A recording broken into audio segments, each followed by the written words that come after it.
Hello, this is Dr. Hanaa Assil, and this is Unit 1 of the Pearson Edexcel AS level.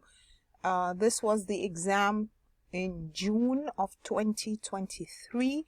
So let us look at the questions and discuss the answers. The first question says, which compound has the greatest covalent character? Now, how do we know which one has the greatest covalent character? All of these are metals with non-metals, but you should know that the one that has the greatest covalent character is the one that is more polarized. So, which of these can be polarized as an anion? To have a degree of ion polarization, the cation should be small with higher positive charge, and the anion should be large with a higher negative charge. So, if we're comparing, what are the options that we have here? We have the cations are either sodium or magnesium. I want the cation to be smaller with higher positive charge. So, which of these is smaller? You know that as we go along the period from left to right, the atoms get smaller. So the one that is smaller with a higher positive charge is magnesium. Because magnesium is in group 2, it will have 2 positives. So this is the one that is more likely to cause ion polarization. Now, the anions, I have a choice between fluorine and bromine. Okay, which one is larger? Both of them have the same negative charge. All of them are in group 7, so they have 1 negative. But the one that is larger is, of course, the bromine. So the magnesium bromide would have a greater covalent character. Which has the smallest ionic radius? Okay, let's take a look. What are we looking at? Fluorine, magnesium, sodium, oxygen. If we look at the ions, and we count the number of electrons in each of these, we will find that all of them have 10 electrons. So the O2 minus is 8 plus 2, F minus is 9 plus 1, Na plus is 11 minus 1, so that's 10. Magnesium 2 plus is 12 minus 2. So all of these have 10 electrons, but the difference between them is the number of protons that are attracting the same number of electrons. So the more the protons, the more the positive charge in the nucleus that is attracting these 10 electrons, there will be stronger attraction force to the nucleus, so there will be smaller radius. So the one that has the smaller radius is the one with more protons, so that is the magnesium 2 plus. The first 7 ionization energies of an element are shown. In which group of the periodic table is this element located? Well, we have the different ionization energies. We should see what is the difference between the first and the second and the third, and so on. We'll find that, can you see the difference between the 5th ionization energy and the 6th ionization energy? There's a huge rise. Instead of a difference of 1,000, it's a difference of 15,000 or 12,000. So that's a huge jump. And we said wherever we have a huge jump, that means we have removed all the outer electrons. And that means this must be something that has 5 electrons, something like nitrogen, for example, that has 5 electrons in its outer shell. Once we remove all the 5 electrons and we go to the 6th ionization energy, then we're going into an inner shell, closer to the nucleus, full, stable. So this will have a much higher ionization energy. So wherever we have the first jump, we have the first after the 5th ionization energy. That means that this element is in group 5. After the 5th ionization energy, we have removed all the outer electrons. So if it's in group 5, it has 5 electrons in its outer shell. We have removed them all, and we're going into an inner shell. So there is a huge jump. So you see where there is a huge jump, that's where you're going into an inner shell. Okay, what is the electronic configuration of an oxygen atom in its ground state? First of all, ground state, just ignore the word ground state, it just means in the normal state of the oxygen atom. So the oxygen atom has 8 electrons. How are we going to distribute them? We need to put 2 in the 1s, 2 in the 2s, and then when we go into the 2p, we're left with 4 electrons. How am I going to distribute the 4 electrons? We said before that we need to put 1 electron into each p, and then if I have an extra one, I start pairing. So I put 1, 1, 1 into the 3p orbitals. I still have one more, then I pair. So this is the correct electronic configuration of oxygen. Which property shows a general decrease across the periodic table from sodium to chlorine? Well, you should realize that if we're going from left to right, from sodium to chlorine, that's from left to right, what is happening? We said if we're looking at atomic radius, it is the atomic radius that decreases, but the others will increase. So if the atomic radius decreases, that means the electrons are nearer to the positive nucleus. So the ionization energy would increase. And also you should know that the electronegativity increases because the fluorine is the most electronegative element, or group 7 are more electronegative in each period. So the electronegativity increases going from left to right. Melting temperature depends on structure. So we said the melting temperature would increase first, group 1, group 2, group 3, group 4, and then after that it decreases sharply because we're going from giant structures to simple molecular structures. So the melting temperature increases first and then decreases. So the one that shows a general decrease is atomic radius. Okay, the first ionization energy of sulfur is lower than that of phosphorus. We just said that the ionization energy, as we go from left to right, it increases. But that is the general trend. So generally, it is increasing from sodium to argon. But in between, we have some exceptions. So for example, phosphorus going to sulfur, it decreases, not increases. So sulfur is lower than that of phosphorus. Now why is that? Well, if we do the electron configuration of phosphorus, the final electron shell will have one unpaired electron in each p orbital, and that means this is a half-filled stable sublevel, so removing an electron from it will need a lot of energy. But if we distribute the electrons for sulfur, then we have one of them is paired. Remember that a paired electron will cause a lot of repulsion, so it will be easier to remove than an unpaired electron.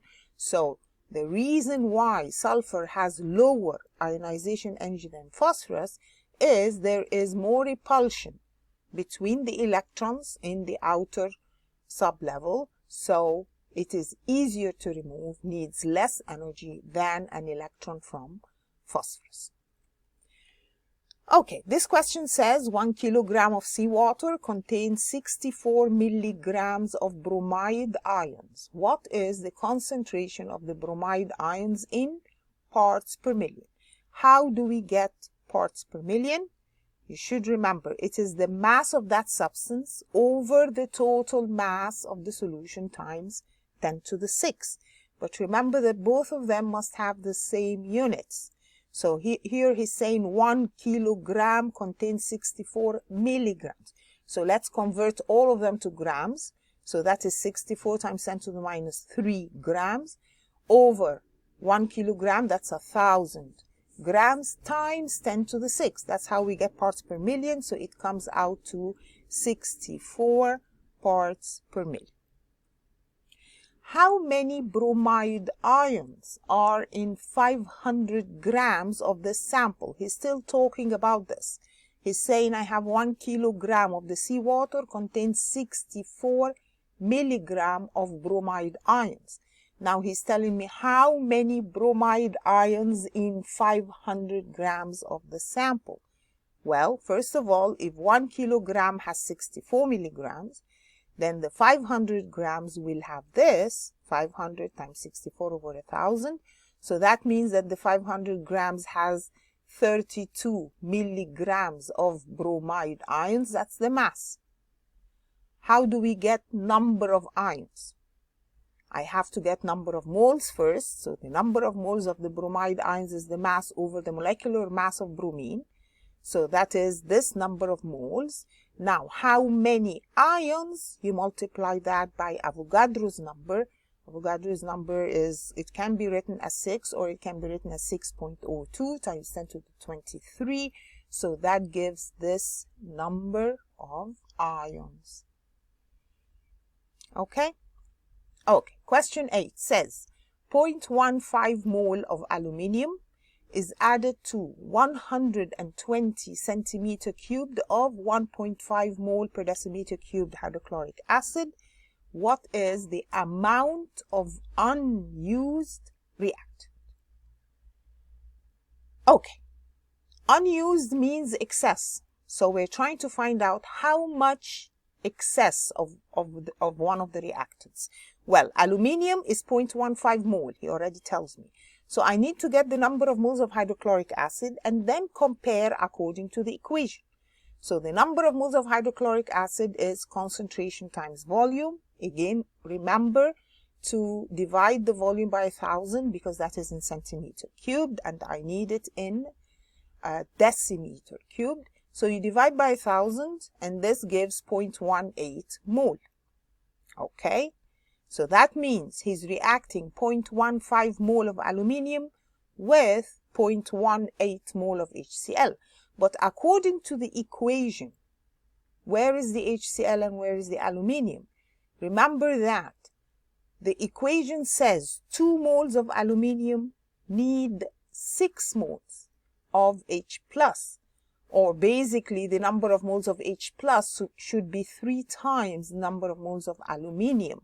Now, if I have 0.18 mole of HCl, then it will need 0.15 over 3. So that is the number of moles of aluminium is 0.06. But he put 0.15, so the excess is the amount of unused reactant. That is the excess aluminium that did not react. I need only 0.06 to react with 0.18 of HCl. He put 0.15. The rest is the unused reactant. Then question 9 says an organic compound contains this amount of carbon, this amount of hydrogen, this amount of chlorine. What is the empirical formula? Okay, how do we calculate empirical formula? This is how we do it. The carbon is 24.2%, hydrogen is 4%, chlorine is 71.8%. First, divide by the atomic mass. So the atomic mass of each one, you divide that, you get these numbers. Now we need to simplify these ratios, so we divide by the smallest. And this comes out to this ratio, and that means that my empirical formula is CH2Cl. Question 10 says, which solution contains the smallest number of ions? Again, how do we get number of ions? You should know that number of ions is the number of moles of the ions times Avogadro's number. And the number of moles of the ions is the concentration times volume, so that's the number of moles of the substance, times the number of ions in each mole. So, for example, calcium nitrate, I can get the number of moles of calcium nitrate, multiply by how many ions. How many ions do we have in calcium nitrate? If we ionize calcium nitrate, we will have 1 calcium and 2 nitrate ions. So that's a total of 3. Potassium iodide will give potassium ion and iodide ion, so that is 2 ions. Barium chloride will give 1 barium and 2 chlorine, so that's a total of 3 ions. Ammonium sulfate will give 2 ammonium and 1 sulfate, so that's a total of 3 ions. So if I compare the number of moles of ions of each one without even multiplying by Avogadro's number, I can tell which of these will give the smallest number. So if we do that for calcium nitrate, for example, we said we're going to have the concentration that he has times the volume times the number of moles. So in calcium nitrate, you have 3 moles of ions. In potassium iodide, we have 2. In barium chloride times 3, and in ammonium sulfate times 3. So comparing these, if I want the actual number of ions, I have to multiply each of these by the Avogadro's number. But I'm just comparing them, so the smallest of them, the one that would give the smallest number of ions, is D. Are we following? Okay. A piece of filter paper is soaked in water and attached to a microscope slide. A few crystals of green copper chromate are placed in the center of the filter paper. The filter paper is connected to a DC supply of 20 volts. What colors are observed on the paper after a few minutes?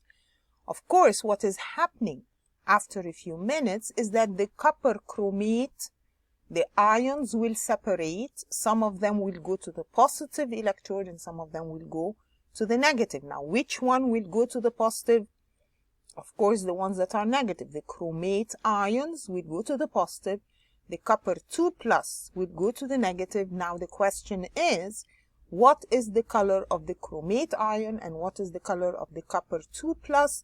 You should know that the chromate ions are yellow, copper ions are blue, so my answer is D. So question 12 says the melting temperature of beryllium is greater than that of barium. What is the best explanation for this statement? Well, let us take a look. Where is beryllium and where is barium? They are both in group 2, but beryllium is above barium. Now, why would beryllium have a greater melting temperature? Remember that beryllium, the difference between the both of them have 2 electrons in their outermost shell for each atom, but the difference between them is the beryllium is a smaller atom. So the outer electrons, the delocalized electrons, will have a stronger attraction force to the positive ions, the layers of positive ions. Remember that any metal, group 1 or group 2 or group 3, has regular rows of positive ions surrounded by delocalized electrons. In beryllium, the atoms are small, so there is stronger attraction forces between the delocalized electrons and the positive nucleus. So for any element going down groups 1 and 2, the melting point decreases because as we go down there is more shells, so there is increased shielding between the positive nucleus and the outer electrons, less attraction forces between the positive nucleus and the delocalized electrons, so the beryllium ions are smaller, and that is why their melting point or melting temperature is greater. Which molecule has the largest bond angle? Well, I would draw each of these and see what are the bond angles of each one. You should remember BF3, this is a trigonal planar because we have 3 shared pairs of electrons, no lone pair on the central atom. So for minimum repulsion between the shared pair of electrons, it has to be this structure with a bond angle of 120. What about CF4? No lone pairs on the central atom, and we said to distribute it for minimum repulsion.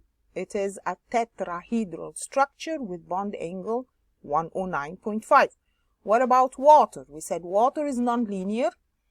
We have 2 shared pairs of electrons. Water molecule is nonlinear with a bond angle of 104.5. What about ammonia? Ammonia has 3 bonding pairs of electrons, and we have one lone pair that repels them more than they repel each other. So we have the ammonia in a trigonal pyramidal structure with a bond angle of 107.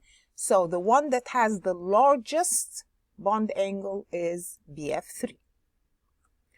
Which molecule is polar? Well, remember he's asking the molecule is polar. Each bond could be polar, but we said if the polarities cancel, then overall the molecule is not polar. So carbon dioxide, for example, each molecule is polar, each bond is polar, but the polarities cancel each other, so overall the molecule is not polar. SF6, the same thing, each bond is polar, but they cancel each other, so overall the molecule is not polar. What about SO2? SO2, each bond is polar and it is nonlinear. So there is a net polarity. So this is actually the one that is polar. The silicon tetrachloride is tetrahedral. Each bond is polar, but overall they cancel each other. So the one in which the molecule is polar is SO2. The reaction of methane with chlorine is a free radical substitution reaction. Which termination step does not occur? You should remember the free radical substitution reaction. We said we have an initiation step in which the UV light is used to perform homolytic fission of the bond so that the bonding pair of electrons, each one goes to one of the chlorines, and this forms what we call a free radical. Then we go through propagation steps in which the free radical of chlorine causes the formation of a CH3 radical plus HCl, and the CH3 radical reacts with another chlorine molecule forming a chlorine radical, which will go back and do the first propagation step, and so on until 2 radicals join together. So either 2 methyl radicals join together, or 2 chlorine radicals join together, or 1 methyl and 1 chlorine. But we do not have in this series, we do not have a hydrogen radical. So he's saying which one does not occur, the one in which we have a hydrogen radical. We don't have a hydrogen radical. Okay, question 16 says the repeat unit of a polymer is shown. What is the name of the monomer? Remember, if we have the structure of a polymer, how do I determine what was the monomer? I remove the bond on the right, the bond on the left, and I put a double bond in the middle. So this was the monomer. And this is the same as this. So how do we name this? This is, of course, something with 4 carbons in the chain. So this is a butene, but2ene. The double bond is after the second carbon, and the methyl group is also on the second carbon. So this is actually 2-methyl but2ene. What is the IUPAC name for this compound? Okay. Let's determine first where is the longest chain. Longest chain means carbons one after the other. So I have this is my longest chain. So this is a but something, not eth or prop. So the longest chain here has 4 carbons. Now it has a double bond. Where is the double bond? We count from the side that gives the lower number. So I don't count starting from the right end, I count from the left end, because that will give me a lower number. So this is actually but1ene. What are the substituents that I have? I have a bromine on carbon number 1 and a methyl group on carbon number 2. So it's 1-bromo 2-methyl but1ene. Now is it an E or a Z? Well, let's take a look. How do we determine whether it's an E or a Z? Well, to determine that, we need to take a look at the groups that are attached to each of the carbons that have the double bond. So carbon number 1 is attached to what? It's bonded to a hydrogen and to a bromine. And we ask ourselves, which of these has a higher molecular mass? Of course, comparing bromine to hydrogen, it is the bromine that has higher molecular mass. Now, looking at carbon number 2, it's bonded to what? It's bonded to a CH3 and to a CH2CH3. So, which of these has higher molecular mass? It is the ethyl group CH2CH3. And that means that the two carbons, carbon 1 and carbon 2, that have the double bond, they have the higher molecular mass on opposite sides of the double bond. This is what we call a trans or an E. Okay, so this is E, 1 bromo, 2 methyl, but 1E. The skeletal formula of cyclohexane-1,4-diene is shown.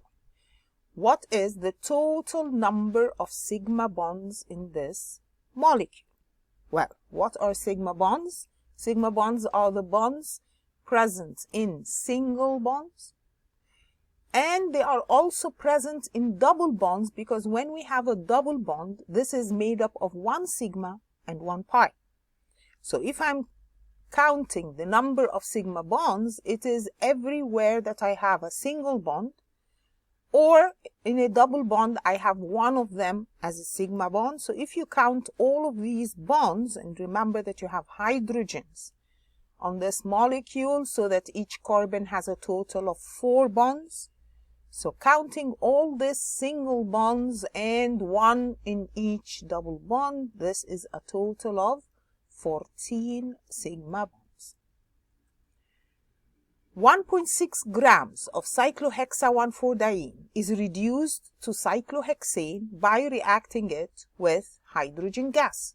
So I'm starting with the compound that has double bonds. So that is cyclohexane-1,4-diene. That was the structure that we had on the previous question. I need to react the double bonds with hydrogen to give cyclohexane, to give an alkane. So if I have 2 double bonds, I need 2 hydrogen molecules to react to give me the product. So he's saying I'm starting with 1.6 grams of the reactant, C6H8, and he wants to know the minimum volume of hydrogen needed at room temperature and pressure. What's the first thing we should do? Get the number of moles of cyclohexane-1,4-diene, mass over molecular mass. That gives me the number of moles of the compound we're starting with. Then we look at the equation. That means how many moles of hydrogen do I need? I need twice that. So this is the number of moles of hydrogen. Now he's asking for volume at room temperature and pressure. Remember that if we're talking about room temperature and pressure, then the volume is number of moles times 24. So that gives me the answer in decimeter cubed. Question 19. This question is about mass spectrometry and the shapes of molecules. So in a mass spectrometer, vaporized atoms are ionized, and the ions formed are then accelerated, deflected, and detected. So this is what we said about mass spectrometry. We said the sample is vaporized first, and then it is passed through what? We said it's passed through an electron gun, or it's bombarded by an electron gun so that it is ionized. Then it passes through an electric field so that it's accelerated. Then through magnetic field, so it is deflected, and then it goes to a detector to be detected. So the first question says, state how atoms are ionized. How are they ionized? The sample is vaporized, and then it passes through what? It's bombarded by high energy electron beam, or you could say an electron gun. These electrons will knock out electrons from each atom to form positive ions. So this is how it's ionized. It's bombarded by a beam of high energy electrons using an electron gun, and this causes electrons to be removed from each atom, so each atom becomes a positive ion. Then state how the ions formed are accelerated. We said, where is the acceleration? The acceleration is done by passing it through an electric field. Then explain why isotopes of an element have the same chemical reactions, but their ions are deflected differently in a mass spectrometer. Okay, first of all, what are isotopes? You should remember isotopes of, for example, if we say, for example, potassium, isotopes of an element have the same number of protons but different number of neutrons, or they have the same atomic number but different mass number. So, if we're talking about chemical reactions, what determines the type of chemical reactions? It is the number of electrons. So, both isotopes, or any isotopes of the same element, would have the same number of electrons, and that is why they would do the same chemical reactions. They have the same electronic configuration, same number of electrons in outer shell, so they will do the same chemical reactions. But then, if we're talking about the mass spectrometer, remember when these particles go through the magnetic field, they are deflected to different extents. Based on what? Based on their mass numbers. So, the isotopes have different mass numbers, so they will have different m over z, and in the detector, or in the deflection, in the magnetic field, when they are deflected, the heavier isotopes are deflected to a lesser extent. So the heavier one, for example, potassium 41, will be deflected less than the lighter ones, which would be deflected more, and that separates them so that they are detected as different peaks on the mass spectrum. Data from mass spectra may be used to determine the relative atomic mass of elements. First, he's asking what is meant by relative atomic mass. You should know the definition of that. The relative atomic mass is the average mass of atoms of an element relative to 1/12 the mass of a carbon-12 atom. A sample of chlorine contains this percentage of chlorine 35 and that percentage of chlorine 37. Calculate the relative atomic mass. How do we calculate relative atomic masses from the percentage abundance? Well, it is the abundance of one times the mass plus the abundance of the other times the mass over 100. So this is the answer that we get, but he's asking you to do what? Give your answer to 4 significant figures, so you have to put it as 35.49. Please round up correctly. This is not 35.48, it is 0.49. You need to round up. Then this question says the mass spectrum of phosphorus trichloride is shown. Phosphorus has only one isotope, so I have only one option for phosphorus. It is phosphorus 31. There are 3 peaks. Remember, this is the remainder of the other question, and the other question was saying I have 2 isotopes of chlorine, chlorine 35 and chlorine 37. So, the question says there are 3 peaks in the region of m over z 101 to 105. Complete the table to show the ions responsible for these peaks. Remember, we're talking about PCl3, but as the positive ions go through the mass spectrometer, they are fragmented. They're broken down into fragments. So which fragments could give m over z 101? The choices we have are phosphorus, and phosphorus is always 31. And I could have 3 chlorines, or 2 chlorines, or 1 chlorine. So which one will give 101? You'll find that it is the one in which I have 2 chlorines, each of them 35. Remember that each of these is a positive ion, so we have to put a positive charge on each of these formulas. What is 103? 103s if I have the two chlorines, but one of them is 35 and the other is 37. Then the total is 103. What about 105? 105 is if I have the two chlorines, but both of them are 37. So these are the different ions that will give these M over Z values.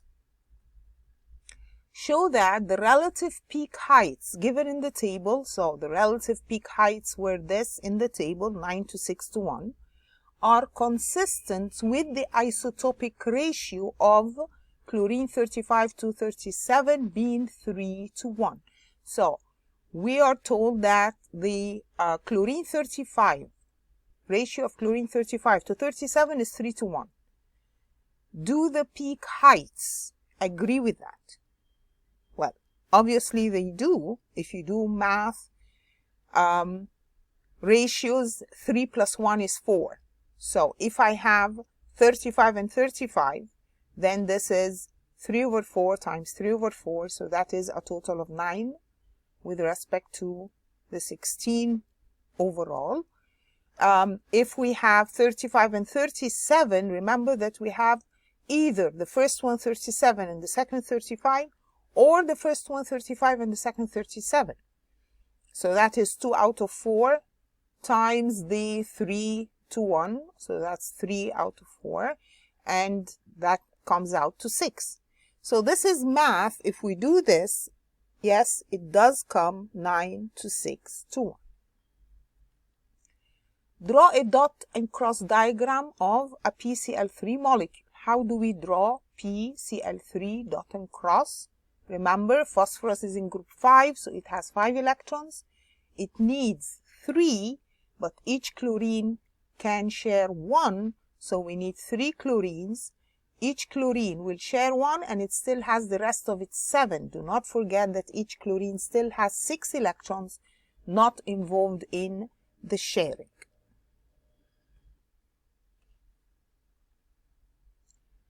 And remember, of course, that the phosphorus has 5 electrons. It used only 3 of them for sharing, so it still has 2 electrons away from the sharing, the rest of its 5. Explain the shape of a PCl3 molecule. What is the shape of the PCl3? It is a trigonal pyramid, just like ammonia. Why is that? Remember, this is for minimum repulsion between the bonding pairs of electrons. And in addition to that, I have a lone pair of electrons on the central atom, and this repels more than the repulsion between the bonding pairs, so it brings the chlorines nearer to each other. So the bond angle is about 100 or 107. Barium chloride can be prepared by the reaction of barium carbonate with hydrochloric acid. Write the ionic equation. Do we remember how to write ionic equations? We said anything solid, liquid, or gas is written as it is.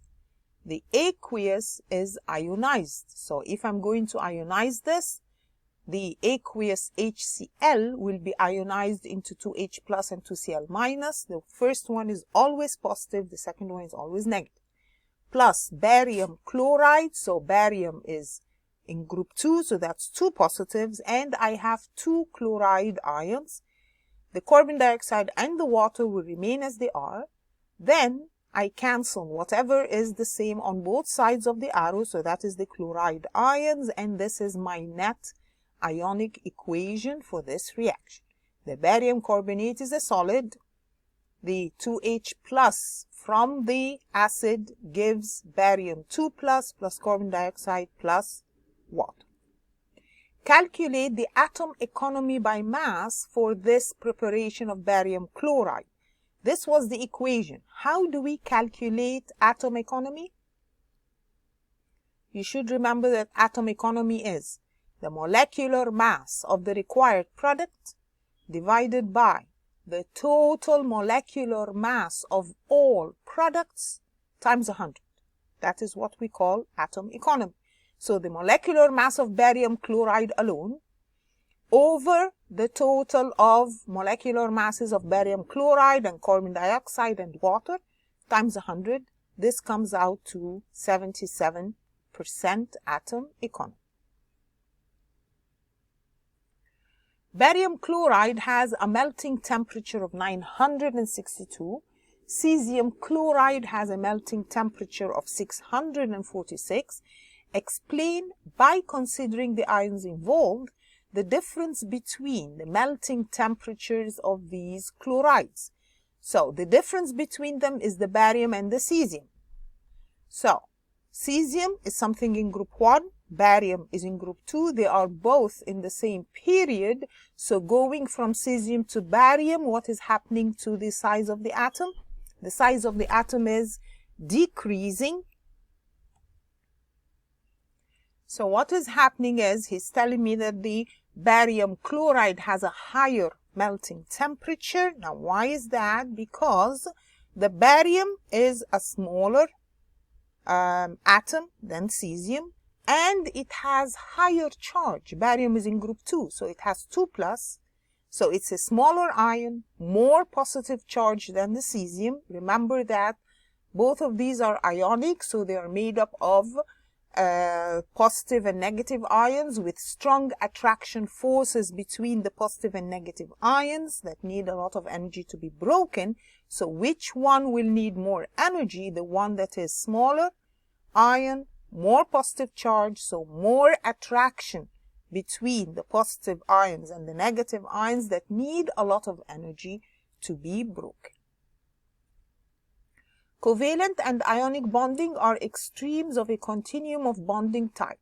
Explain the difference in bonding between barium chloride and beryllium chloride using the electronegativity values. So where is barium and where is beryllium? We said the beryllium is a smaller atom and the barium is larger with more shells. So which one will have stronger attraction? We said the beryllium will have a stronger attraction, but the difference in electronegativity between the barium and the chlorine is much larger than that between the beryllium and chlorine. So larger difference in electronegativity between barium and chlorine than the one between beryllium and chlorine.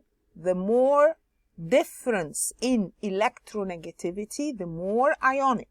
So the barium chloride molecule has more ionic character, while the beryllium chloride is actually covalent. When we draw it as covalent. So we say it has more covalent character. Barium chloride reacts with group 1 sulfates. A solution is made by dissolving 7.98 grams of a group 1 sulfate in water. Excess aqueous barium chloride is added to this solution and the precipitate is filtered, dried and weighed. The mass of the barium sulfate precipitate is this. Identify group 1 element. So we're trying to find out what is M in the M2SO4. What do we have? We have the mass of barium sulfate. So I can get molecular mass of barium sulfate and use that to get the number of moles of barium sulfate that was obtained. So this is the number of moles of barium sulfate. Now from the equation above, this is the same as the number of moles of the M2 sulfate. So I have number of moles, and you should know that number of moles is mass over molecular mass. So I can use this to get the molecular mass of the M2SO4. Molecular mass would be the mass that he gives me, which is 7.98, over the number of moles. So this is the molecular mass of the molecule as a whole. But we want M. So I have 2 M's plus sulfur plus 4 oxygens will give this total MR. So what is the MR of M? So the M alone comes out to be about 39. When you look in group 1 elements, the one that has a molecular mass or atomic mass of 39 is potassium. Graphite electrodes are used in the extraction of aluminium by the electrolysis of aluminium oxide dissolved in a solvent at a temperature that is very high. So even if we don't remember how extraction of aluminium was done, well, this is how it is done. We use graphite electrodes and we use electrolysis. We dissolve it in a solvent, molten cryolite, at a temperature of 950, and this is used to obtain aluminium. So the first question says, explain how the structure and bonding in graphite make it suitable for this application. Why is it that graphite can be used as electrodes at a very high temperature? Remember, we're using it as electrodes and at a very high temperature. So you should remember, what was the structure of graphite? Graphite is these layers of carbon atoms that are giant three-dimensional structure with many strong covalent bonds that need a lot of energy to be broken. That is why graphite has a high melting point, so it will not melt when the electrolysis is done at 950. Again, it is used as electrodes, so it must conduct electricity. Why does it conduct electricity? Because each carbon atom is bonded to 3 other carbon atoms. You remember carbon is in group 4, so it has a total of 4 electrons. So each of these carbon atoms has free moving delocalized electrons that help to conduct electricity. Please make sure you answer all the points that he is talking about. He says, explain how structure and bonding make it suitable to be used as electrodes and to be at very high temperature. Okay. Question B says the half equations for the electrolysis reactions are shown. So he has the aluminium gaining electrons, the O2 minus losing electrons, and then the oxygen produced will react with the graphite electrode. The oxygen produced at the electrode will react with it because carbon burns in oxygen to give carbon dioxide. And the question is, calculate the maximum volume of carbon dioxide measured at room temperature and pressure. Remember, room temperature and pressure just means you do not need to use the ideal gas law. You don't use PV equals nRT. You just use number of moles is volume over 24. So we want the maximum volume of CO2 that could be produced when 1 kilogram of aluminium is extracted. So the amount of aluminium that we're going to get is 1 kilogram. That means the first thing I need to do, remember that when we have half equations like this, the number of electrons is already the same, so they can be cancelled, and the overall equation is this. The 2 aluminium 3 plus 3 O2 minus to give 2 aluminium plus 1.5 O2. Then the first thing we do, he says, we're going to make 1 kilogram of aluminium. So the number of moles of that is mass over molecular mass. Again, the mass has to be in grams. So this gives me the number of moles. And then I look at the equation and I relate the number of moles of aluminium to the number of moles of oxygen. You can see from the equation, it says the equation will give 2 moles of aluminium and 1.5 moles of O2. So if the number of moles of aluminium is 37 point something, what is the number of moles of the oxygen? It will be the 37.037 times 1.5 over 2. So this gives the number of moles of oxygen.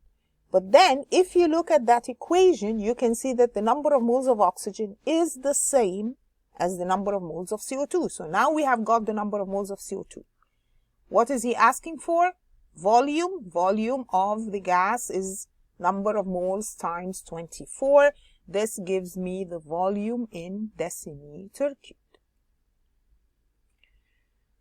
Then the next question says, every year in the United Kingdom, about 7.2 billion aluminium cans are recycled. Suggest 3 ways this recycling reduces energy consumption. So the question is focusing on how does recycling help in saving energy. You know that recycling means I take the cans that were used, we melt it, reshape it, and then remake the cans. So how does this help to reduce energy consumption? You should know that first of all, that means that I don't need to use fuel to extract and transport the raw materials that are needed for electrolysis. The question already mentioned, and you should know that the aluminum is obtained from bauxite.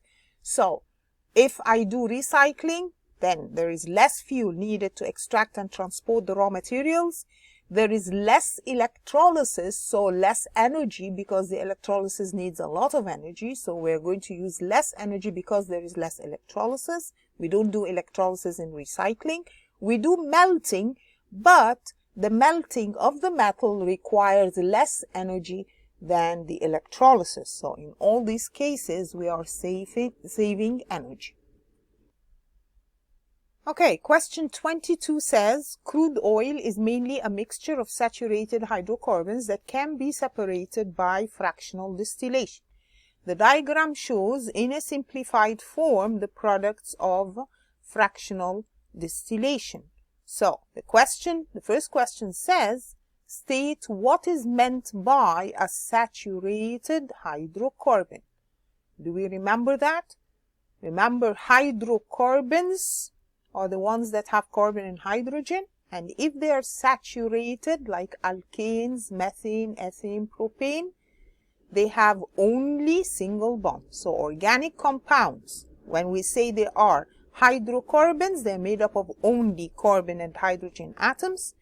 They are saturated, that means they have only single carbon-carbon bonds. There are no double bonds between the carbons. Describe how fractions in crude oil are separated during fractional distillation. So what is happening in here? You should know that crude oil, when it is heated and vaporized, then it goes into the fractionating tower. Now, in the fractionating tower, it is cooled and condensed at different boiling points. And you should pay attention that the fractions with less carbons, lower molecular mass, have lower boiling points, and as a result, they are collected at the top of the tower. The ones at the bottom will have more carbons, more molecular mass, higher boiling point. Butane, C4H10, is found in the refinery gases fraction of crude oil. So butane is a gas. It's used as a propellant in pharmaceutical inhalers. An inhaler that provides a total of 120 doses contains 1.55 grams of butane. Calculate the volume of propellant used, so the volume of butane, in each dose, one dose, at a certain temperature and a certain pressure. So remember, this is not at room temperature, so we need to use PV equals nRT. So he's saying, use the ideal gas equation and give your answers to an appropriate number of significant figures. So what's the first thing? It says 120 doses contain 1.55 grams of butane. So one dose will have what? He wants the amount in one dose. So one dose will contain 0.01292 grams of butane. Remember, you can divide to get one dose at the beginning and work through for each dose, or you can calculate it for the 120 doses and then at the end divide by 120. But I prefer to use the division first and then I complete working using one dose. So one dose contains this mass of butane. What do we need? We need number of moles. So number of moles is mass over molecular mass of butane. This gives me the number of moles of butane in one dose. Then he says calculate the volume in centimeter cubed. So I need to use PV equals nRT. V is nRT over P. N is the number of moles we calculated. R is the constant, 8.31. Temperature is 25 degrees Celsius, and you need to add 273 to make it Kelvin. Pressure is 100 kilopascal. You multiply by 1,000 because it needs to be in Pascal. This gives the answer in meter cubed. Then you multiply that by 10 to the 6 to change it to centimeter cubed. Are we paying attention? What comes out from the equation is in meter cubed. The question says in centimeter cubed, so you need to multiply that answer by 10 to the 6. So it comes out to be 5.5 centimeter cubed. Octane is found in the gasoline fraction. So gasoline is a liquid. So octane is a liquid. Write an equation for the complete combustion of octane and include state symbols. Of course, combustion means reaction with oxygen or burning in oxygen. Complete means it's going to give carbon dioxide plus water. Complete combustion of any hydrocarbon gives carbon dioxide plus water. Please remember to balance. Don't leave any symbol equation without balancing. Before the arrow we have 8 carbons, so I need 8 in front of the CO2. Before the arrow I have 18 hydrogen, so that is 2 times 9 after the arrow. And then I count the number of oxygens after the arrow, and I find that I need 2 times 12.5 in front of the O2. The question says include state symbols. Do not forget the state symbols. The octane is a liquid. It is gasoline, and you should know that gasoline is a liquid. Oxygen is a gas. Carbon dioxide is a gas. Now water is a liquid. So you could say liquid, L. But if you take into account that this is combustion means burning at very high temperature, so the water can be a gas. So you can either say that the water here is a gas or it's a liquid. Give 2 reasons why alternative fuels such as bioethanol are being developed to replace those produced from crude oil. Remember that crude oil is a fossil fuel, and the fossil fuels are non-renewable, while non-renewable means they're going to run out at some point. So we need to find alternatives. Now, we know that plants take carbon dioxide for photosynthesis. So if I take them and burn them, then they're just bringing out the same amount of carbon dioxide that was used in photosynthesis. So if I obtain ethanol from corn, this is what we call bioethanol. So you can obtain it from corn. This is called a carbon neutral. Bioethanol is carbon neutral because when we burn this ethanol and use it as a fuel, it is giving out the carbon dioxide that was absorbed during photosynthesis. So the 2 reasons why alternative fuels like bioethanol are being developed: first of all, the fossil fuels that we use, crude oil, are non-renewable and will run out. And when we burn fossil fuels, they give out carbon dioxide, and this contributes to global warming, while the biofuels release the carbon dioxide that was absorbed during photosynthesis. So it's as if we did not add any carbon dioxide to the atmosphere, so they are called carbon neutral. Straight chain alkanes such as octane are converted into branched chain alkanes to improve the performance of petrol in car engines. When we convert straight chains to branched or cyclic, this is called reforming or reformation. Give an equation using skeletal formula. So you have to put skeletal formula for the conversion of octane to 2,5-dimethylhexane. So I'm starting with octane. Octane is a long chain of 8 carbons. This is how you write it, as a skeletal formula. I want to change it into 2,5-dimethyl hexane. Hexane means a long chain of 6 carbons. And I have methyl groups on carbon number 2 and carbon number 5.